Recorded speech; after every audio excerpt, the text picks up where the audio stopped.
Olá turma, tudo bem com vocês? Vamos dar então continuidade à nossa análise de sistemas Kami seguidor, tá bom? Neste vídeo nós vamos trazer 4 maneiras de classificarmos esses sistemas. Isso em função tanto das características do seguidor, como também das características do próprio Kami, tudo bem?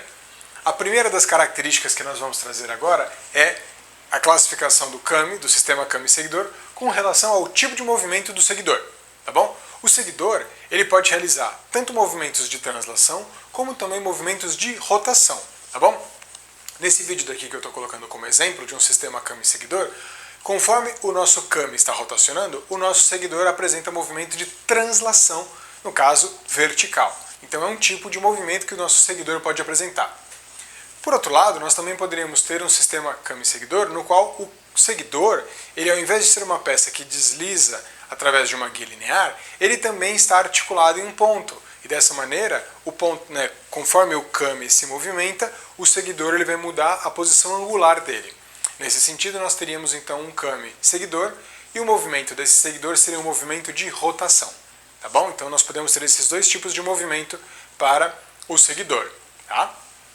Com relação, ainda falando ao tipo de seguidor, é importante ter noção de que o seguidor ele vai acabar desenvolvendo um movimento, seja ele de rotação, seja ele de translação, e o Kami também está fazendo um movimento de rotação dele.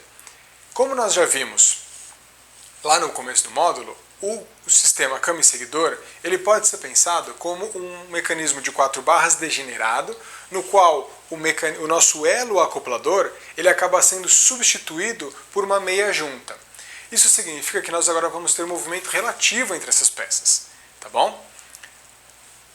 O rolete, no caso, quando a gente pensa no rolete, um sistema de seguidor, o seguidor com rolete, ele é o quê? Ele é um seguidor que geralmente está acoplado numa linha, numa guia, mas ele lá na ponta dele, onde ele vai entrar em contato com o Kami, existe um rolamento, existe um rolete de fato. Esse rolete serve para absorver então essas velocidades tangenciais. Então, com relação à superfície de contato, conforme o nosso Kami está se movimentando, as velocidades tangenciais que vão se desenvolver nesse ponto de contato, elas serão então absorvidas por esse rolete que vai passar a rotacionar de fato. Isso vai fazer com que nós não tenhamos uma velocidade de deslizamento nessa região, o que causaria desgaste, favorecendo realmente um desgaste por atrito e também aquecimento, perda de energia nessa região. Então, um rolete, um seguidor que tem um rolete, ele acaba tendo esse movimento mais simplificado. Em contrapartida, esse tipo de sistema também, ele vai ter uma peça a mais, ele tem todo um conjunto de peças a mais. Isso porque, então, para você ter o seu rolete, você tem um rolete que vai ter um rolamento, ou ele próprio já é um rolamento, mas você vai ter um eixo, então você vai ter movimentos em uma série de peças. Além de você ter várias peças, que geraria mais custos e dificuldade de montagem, você acaba tendo um sistema também que pode estar mais passível a falhas nesse sentido, porque se alguma dessas peças falhar, também você vai ter que fazer a manutenção do seu sistema. Uma alternativa para isso é a gente usar então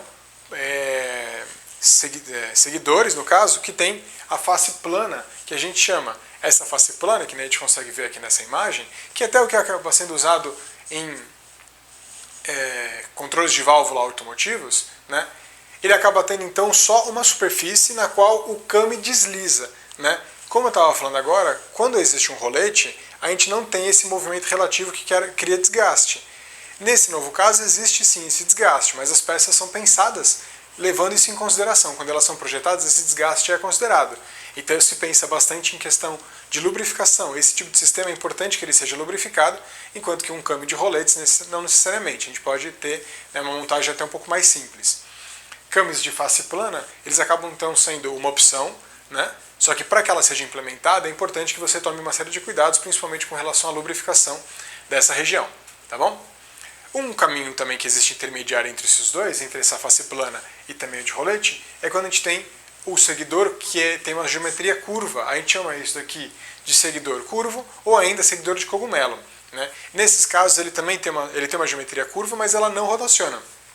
Então existe movimento relativo entre as superfícies, mas esse contorno acaba suavizando um pouco o contorno, o próprio movimento do seguidor. Evita que você tenha choques, nesse sentido você tenha grandes variações no movimento do seu seguidor. Acaba dando uma suavizada no seu deslocamento, na sua movimentação.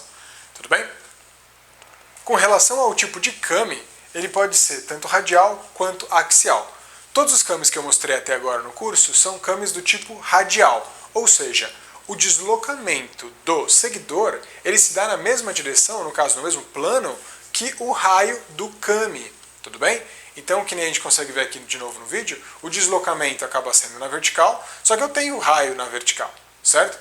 A contrapartida a esse tipo de sistema seria o que a gente chama de um kami axial, no qual o movimento do seguidor ele está no eixo, né, que movimenta o próprio kami, tá bom? Então isso vai acontecer quando você tiver uma peça que está rotacionando aqui embaixo, né, e ela faz, então, é uma peça, por exemplo, ela está rotacionando aqui, né, o sentido de rotação dela seria, no caso, na vertical, e o próprio seguidor também encontra-se na vertical, tá bom? Então isso vai acontecer com esse tipo de camis que eu estou mostrando agora na tela, tudo bem? Então você acaba tendo esses discos, ele vai rotacionar e vai fazer com que você tenha então esse tipo de movimento. Então acaba sendo também um outro tipo de kami seguidor, no qual o kami acaba sendo então chamado de axial.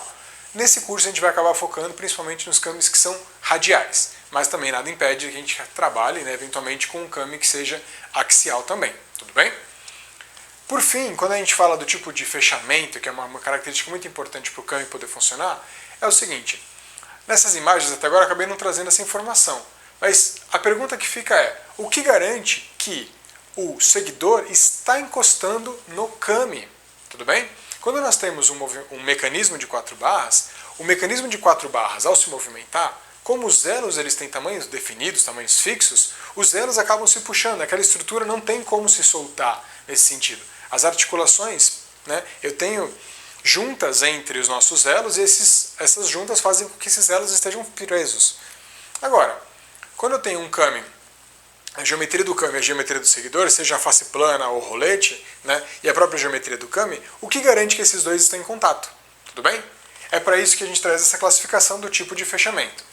Dois tipos que a gente pode considerar são o que a gente chama de fechamento por força, e isso acontece quando existe uma mola, tá? Então existe uma mola que empurra o seguidor para sempre estar em contato com o kami, tudo bem? É isso que é principalmente usado em sistemas, às vezes automotivos também, tá bom? Ou em vários outros sistemas. Então você tem uma mola que empurra, aquela força, né, que o seu seguidor esteja em contato com a geometria do kami.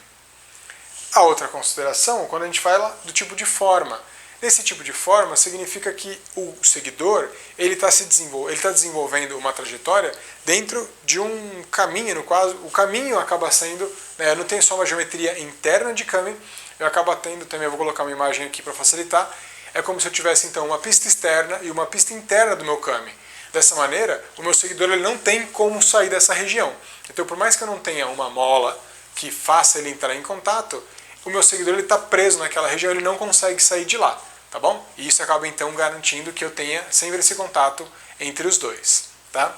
Então acabamos tendo esses 4 principais tipos de classificação, né, dos kamis, sistemas kami seguidor, tá? De novo, com relação ao tipo de movimento do seguidor, com relação ao tipo de seguidor, com relação ao tipo de kami e também com relação ao tipo de fechamento entre eles, o que faz eles ficarem juntos, tudo bem? Bem, essa era a minha intenção do vídeo de agora, que era mostrar essa classificação para vocês. Já no próximo vídeo a gente vai começar a falar um pouco em como projetar um kami, em quais são as considerações que nós temos que ter para conseguir definir, então, como analisar e como projetar um kami, tá, para ele atender uma série de funções que a gente possa ter, tá bom? Vejo vocês no próximo vídeo. Até mais!